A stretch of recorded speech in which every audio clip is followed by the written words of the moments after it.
I'm Vin. I'm Sori. That's Booby. And Jelpy and Ghosty Chip. This is a band we have not done for like 6 or 7 I months. know. Is this an Alliance band? It is. Sin and Glory. You saw the intro to this video. They created that themselves. Yes, sir. Bobbert. Sin and Glory. That's Kopi's group, right? It is. Well, I never like to say for sure because Vin and Sori, Sin and Glory. It's 10 o'clock. That's successful. I'm pretty sure. Yeah. I mean, I know that Kopi is a part of that. No, he's the leader of that. Oh, okay. Sure. He's the most. I was pretty sure that he was, but then he's the most renowned. Like, he does his stuff. He really does. Okay. yeah, he makes it fun, I guess. I'll release that song. Yes, babe. It's fine. We're 3 hours late, but you know, hey, what can you do? Share fail. Yeah, and this is the variables he always talks about. He's like, we can't wait till the last minute. But, do you listen? No. I do some days, and some days I don't. Fuck you, Vincent. No, I don't say that.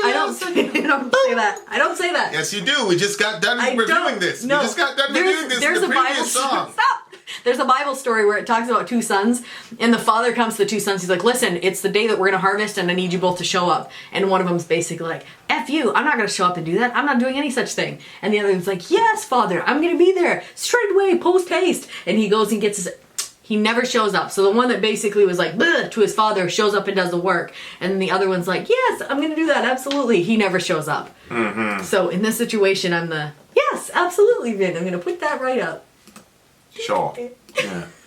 Yeah, that's good to know. I mean well, but no, I just didn't show that. You don't mean yes, well. I Seasons do. in the Abyss. Slayer. For timely topical political commentary, you can hit us up at Middle America with Vin and Sori. We also put Christians react to on this video to piss off all you people who for some reason don't think we're Christians and don't think we're reacting. I don't know what you think we're doing.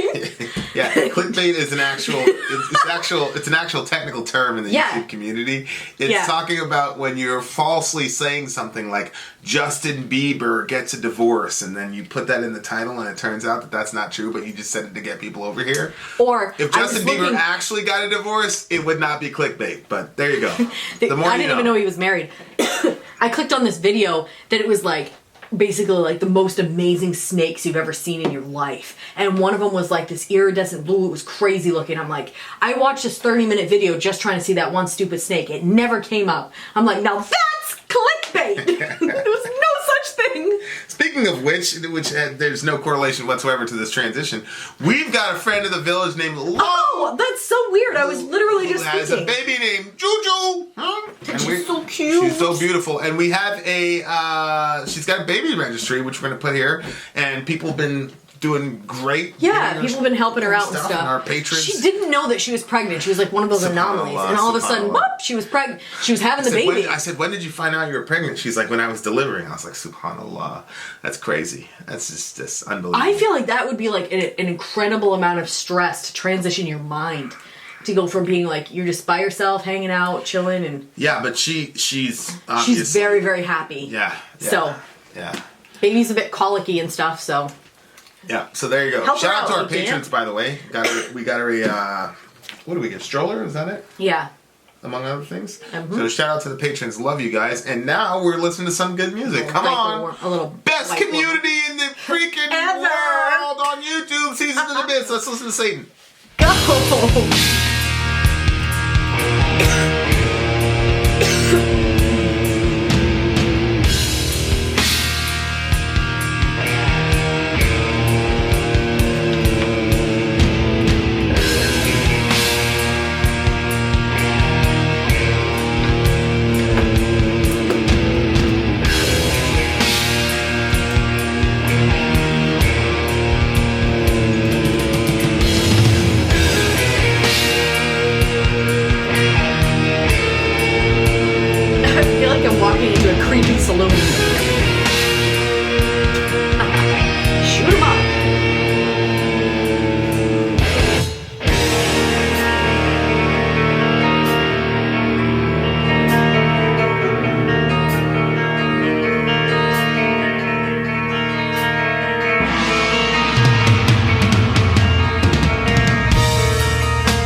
A decoration blinded right in the room. An execution of Satan's ritual that into ultimate residual. Close your eyes, look deep in your soul, step outside yourself and let your mind go. Frozen eyes step deep in your mind as you die. Close your eyes and forget your name, step outside yourself and let your thoughts stray. As you go insane, go insane.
I think I actually like Slayer. Like, I haven't heard a lot of their songs, but I think that I'm not like, I don't know, I like it. The last song we did Raining Blood, which is my favorite Slayer song. So this is really interesting. So the Abyss is part of this whole Thelema. The guys in Tool are part of the big Thelema. I think the bassist is Aleister Crowley, and it's like the gap between like consciousness and not consciousness, and the ego and the non. It's this weird place. Yep. That if you do it well, you end up into like another level of consciousness or a divine being or something like that. Mm-hmm. But if you don't do it well and you try to resist it, then you end up going crazy. Mm-hmm. So I'm like, on this Reddit page, of course it's Reddit. So somebody asks on Reddit, and this is a crazy thing to me about like the age we're in. Like you can go on. We can do this? Yeah, and it's like, and then people responding, it's like, how the hell do you know that these people know what, you know what I mean? It's just so weird. But anyway, for those of you who practice or are familiar with Thelema, is it possible to visually describe the Abyss? Aleister Crowley describes the Abyss as a place of great evil that is guarded by a being he calls Chronozone. In certain esoteric orders, it is encouraged to cross the Abyss in order to experience divinity. The process is described as potentially maddening. There are quite a few stories of dabblers who attempt seances to contact beings from the Abyss. People who were involved in these seances are reported to either die or be committed to asylums. I was recently doing some research. Of course, he doesn't source anything, so how do we... This could all be jugaloo. I was recently doing some research about Swedish artist H.R. Geiger, responsible for the design of Xenomorphs in the Alien franchise. Okay, so Geiger is the one that designed Jonathan Davis's mic stand from Thor. Oh, yeah, okay. Yep. Yeah, he designed that one. And I discovered that he was heavily involved in this sort of thing. There are many who believe that Geiger tapped into this abyss, which is what inspired his sinister artwork. In a documentary, Geiger stated that he felt guilty about his wife's suicide. The wife's brother implied that due to the dark forces Geiger was tapped into, his wife went mad and caused her eventual suicide.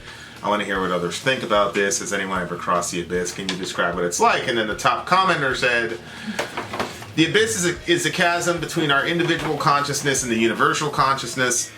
If you're properly prepared to let go of any vestiges of ego, it is the ultimate experience life has to offer. So here he's saying, if you're properly prepared to let go of any vestiges of ego, it's the ultimate experience life has to offer. If you're not prepared and cling to your, I think facilities?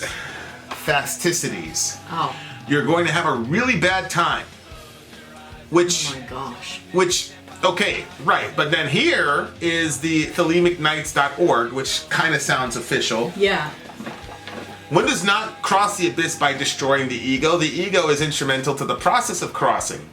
Okay. The ego is in the abyss. The ego is realigned. So here, the guy is saying it's a complete dissolution of the ego, and the other one.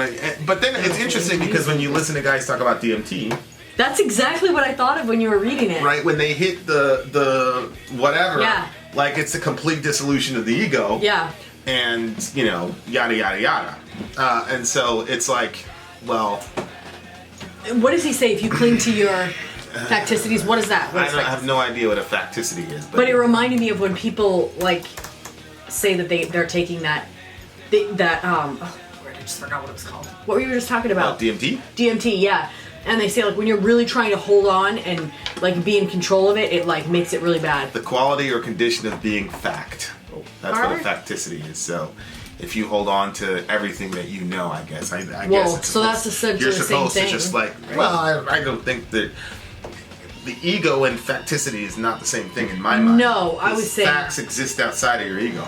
Yeah, I was thinking of the DMT thing I was just talking about. Unless the guy is saying facticities as in the facts that you know about yourself. But of course, the term abyss is in Revelation. It's called abusos is a Greek term, which gets transliterated as the abyss, and that's where all bad people come from. The angels go and release, and they were held captive in the abyss, and then whatever. Satan is thrown into the abyss in Revelation 20. That's where he hangs out for 1,000 years. Yada yada yada. Which we believe he's in the abyss right now. That's another Bible book. That's another Bible book. So, like for me, it's kind of like the when they talk about the conscious and the unconscious, and the ego and the non-ego. It's like to me, it's like it just looks like the meeting place of the natural and the supernatural. And because they're not operating with the categories of body, soul, and spirit. Yeah, they're not taking a holistic approach. So that's true. That's interesting. Well, so there's no, and I always say like that you're describing spirit when people have a hard time describing what's happening, which is it seems to me what Aleister Crowley himself said he struggled with defining what the abyss was. He's that guy that made his own religion, you said? Well, basically.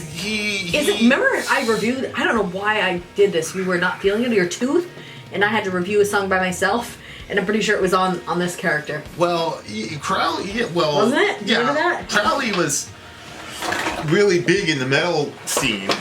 Still is. I mean, I think that, like a Behemoth, there's a lot of thelemic, themes in Behemoth's music, is a god to live in a dog, I think is actually a quotation from oh, really? one of the books. Yeah. So it just seems to me that it's a description of going to getting yourself into a state of consciousness where you are exposing yourself to dark, intelligences, as I've said for a year on this forum.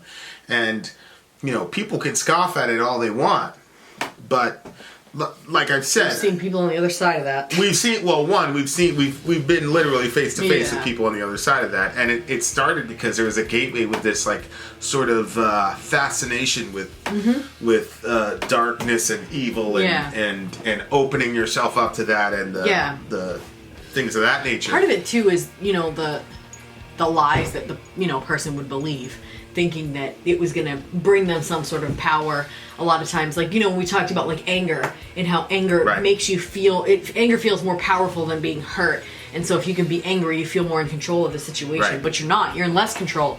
And so this was some of them, it was that too, that they were looking for some sort of control, some sort of and then you see it like close your eyes, look deep in yourself, step outside yourself, let your mind go. Deep in your mind as you die. And so I can see, like, if I was a complete naturalist or an atheist or something like that, and somebody was telling me that they had this experience with, into the abyss or whatever, I would just say, well, yeah. I mean, and then I would compare it to DMT experiences, and I'd say, yeah, this is some place in your mind, something, and when, eventually, maybe 50 years, science will catch up and we'll be able to codify exactly what's going on in your head, but the whole thing is happening in your head. So like that, you don't necessarily, even if you're an unbeliever in the supernatural, you don't necessarily have to say it's real. And like, I was watching on the Rogan podcast one time, and somebody was asking, like, are the beings that meet you when you're on these DMT trips, are they real? Mm-hmm. What did he say? And the guy basically said, well, I mean, look, when I was there, it was real there to me. And so even if it's in my mind, if it's just a projection from my mind, it's a real projection. And it had real effects on my life. So the guy basically said, nah, I don't know how to answer that question. But it was weird because you could tell that he really believed that this mother, whatever person, Mother Ayahuasca, whatever, you could tell that he really believed that this was an actual, like, person. But at the same time, it wasn't Joe, it was the person Joe was talking to. But at the same time, like, it's 2019. You don't want to believe all that. You know, so people are, you know, so you're trying to find some way to try to, you know, scientize it or something like that so that you can deny that, wouldn't you know it, maybe there's things, maybe all of the ancient wisdom that has been the bedrock of all of our civilizations, maybe they knew something of what they were talking about. Maybe they were just not dumb, ignorant cavemen. I mean, after all of our technology and science is built on the foundation that they established. I was going to say, they're nothing. They just knew how to make a wheel. And I'm not just talking about, you know, the Christian tradition. I'm talking about just the human family in general. Yeah. You know, they all believe this stuff. And it's just crazy to me. Like, this is like when you talk about ayahuasca and DMT, like, it's this crazy, like, practice that's been going on for literally thousands of years. And then here now, you know, we've kind of gone through this arc, especially in the Western world, of, like, you know, being established by, you know, Judeo-Christian ethic, and then moving away from that, and then going into, you know, modernism, and then postmodernism, and then, like, looking back at the things that built our culture and laughing at it, but then being completely lost because there's something that's missing in everybody. And then now we're globbing on to DMT and things like that, and it's like, it looks like a little bit of reinventing the wheel to me. But the point is like, it just looks like there's some... It's a way of opening yourself to another dimension, and from a biblical perspective, we're going to say these are bad intelligences, these are dark intelligences, and you know, Jesus said, you know a tree by its fruit, and you know, like, that'd be a real trippy thing, man, if he was designing those alien thingamajiggies, because, you know, and it's really, really interesting too, because a lot of, whether it's DMT or this or the Thelema guys, like, it looks like it's this sort of, like, here's the irony of the whole thing, like this sort of anti-intellectualism. Not anti-intellectualism as in, like, don't read, but anti-intellectualism of, like, let your mind go. Oh, yeah. You know, don't hold on to these facts. You know, throw, you know, in your, you know, and let your, well, it says right there, step outside yourself, let your mind go. Wait, are you telling me the first step to brainwashing myself? You know, they like strip your mind and they reprogram you. Right. In the Christian tradition, the mind is actually, you're never told. As a matter of fact, you're warned not to have a clouded mind. You're told, renew your mind. You're told, you know, set your mind on the things above. Like, your mind is never, from a New Testament perspective, like, separated from your spirituality. Like, they go hand in hand. And I think when you look at, you know, like they talked about, you know, the DMT thing is, like, it says the spirit molecule, which is a sort of a marriage of science and religion, because religion talks about spirit and then molecule talks, and so it's and so then you've got, I've seen Joe Rogan, like, mock Christianity and things like that, but he's a big, like, DMT guy, and he was part of the whole spirit molecule thing. It's like, well, wait a second. Well, so why is it? So it's okay to talk about the spirit molecule and all the stuff and all the people that you meet when you're on this trip or whatever. Like, obviously something is happening, right? So anyway, and so, like, from a biblical perspective, you are told to train your mind to get certain things out of your mind and keep your mind focused on certain things. You know, and to consider, and you know, when Paul talks about consider yourself this, consider yourself with that, and, you know, you died and your life is now hidden with Christ in God, and all this, and renew your mind and set your mind on this, and da da da da da. And so the mind in the New Testament is, like, part and parcel of your spirituality. Like, there's not this dichotomy between the mind and the spirituality, whereas within these things, it kind of looks like you have to suspend your mind in order to achieve a certain level of spirituality, and I think that that's probably... Look, if I was a dark intelligence, right, and I wanted to deceive you, I would make the gateway to suspend your... Absolutely. I would exalt suspending your rational process so that I could go deceive you. Yeah. And how would you know? Right. Because I've made the entire thing about suspending your mental faculties. I think that's very dangerous. And obviously, I don't have to say it like these guys are saying it.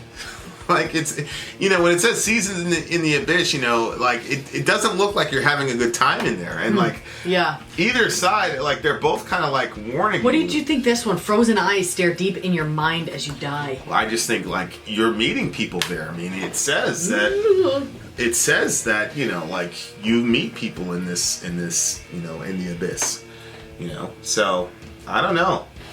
I've become antisocial and had a personality change. Imagine a realm where there is no time and no death, and you're kind of consciously aware of your memories, or that you are a person, a human, however everything else is void. There's some physical fragments of the normal dimension or room you left, a physical vessel you're in, I don't know, depends, even know what you can see. But everything further is a loading screen. Stuck in a kind of purgatory world where you have no deity, no God, nobody to help you out of this one. You have to reprogram existence back to the human experience story, atom by atom, so that math is math, science is science, but what the F are you even basing it off of? You have no guide, you must make 1 + 1 = 2. That is, if you want to ever get back to your loved ones, death isn't a fear, infinity is. This is God's fear, this is the only time experience fragment of a blah blah blah blah blah blah blah blah blah blah. Like that.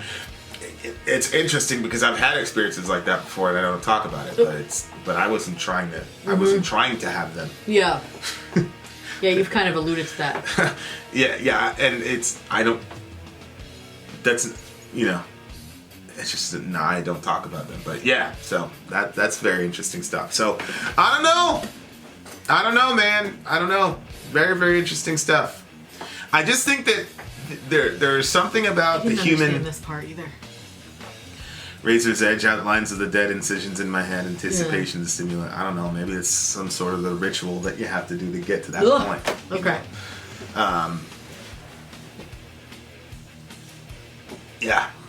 There's a lot of things that could be said here. But, I mean, look, at minimum, now as a Christian, you could say, oh, this is terrible, they're glorifying this stuff. But I don't know. It doesn't seem that he's glorifying it to me. No, I didn't feel like it was a glorification of it. I mean, it seems like almost like a precautionary tale to some degree. It's not like you would read this and go, yes, this is great. We should do this. Whereas, like, if you listen to these guys talk about DMT and things like that, it's like, yeah, sign me up, get me this room right now. Not me, I'm like, nope. Right? Like, but this is not that. Like, this is, you know, obviously it's Slayer, so it's you're never going to have anything, like, only positive. But it doesn't seem to be a glorification of this stuff at all. So, as a Christian, I'm like, well, you know, they're mad individuals of mind residuals. Mad intervals of mind residuals, and execution is a sadist ritual. So, again, like, it's not promoting it as something that's awesome. Right. It looks like it's a terrible, you know, he calls it a sadistic ritual. Yeah.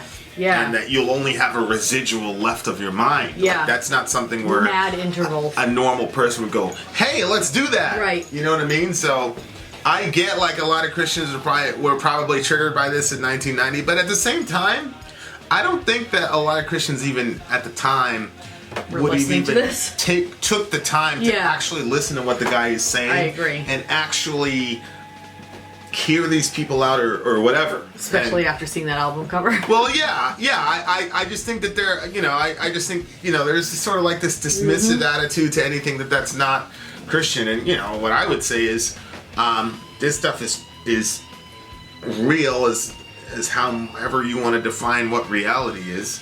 And I think that, you know, I think our minds are gifts, and I don't think I don't think the mind and the ego is something that we need to constantly, like, shed ourselves of. It's just something that we need to channel in the right direction. Yep. You know, I'm big on channeling things in the right directions when they become problematic. I'm not big on, like, completely dissolving them. So, like, if you've got a rebellious kid, like, don't don't break the kid's spirit. Like I've heard like parenting things. Oh, don't break this kid's spirit. I'm like, what the hell? They're not horses. Yeah, I'm like, what are you talking about? I said that to you. Like, they're not horses. We're not gonna break their spirits. What the hell? So like, that's kind of where I'm at. Like, it's like, okay, you've got this curiosity for another world and things like that, or whatever. Like, that's not bad. I think that's intrinsic to human nature. I also think that just like in any situation, like if you wanted to go explore someplace, you know, you land in Hawaii or something like that, they say, look, explore here and here. There's a giant boa constrictor over there. Stay away. There's a tarantula pit over there. Like, so they're not gonna, you know, you need a seasoned guy that knows what he's talking about and that you can trust. Like that's who Jesus is to us and the Holy Spirit is to us. Like, you know, they've been in that world and they know what's what. So, yep. What do you give it? 9.2. What about you? 9.4. You keep rating everything higher than me. Read your Bibles. Well, this was 9.4. Read your Bibles. Good Lord. All right, there you are, beautiful listener. Vin out. Sori out. Gone.